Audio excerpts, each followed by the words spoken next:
तो पंचायत महोदय आपकी तरफ से बहुत रुपया का पुरस्कार। भाई के चरणों में कोटि कोटि नमन प्रणाम।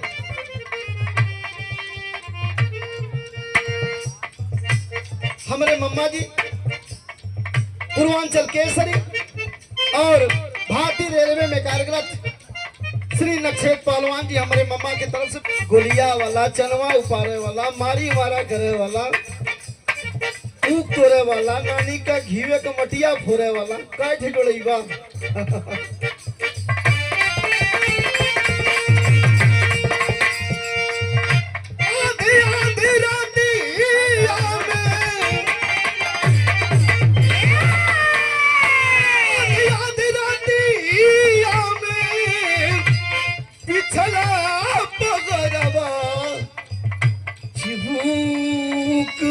गोरिया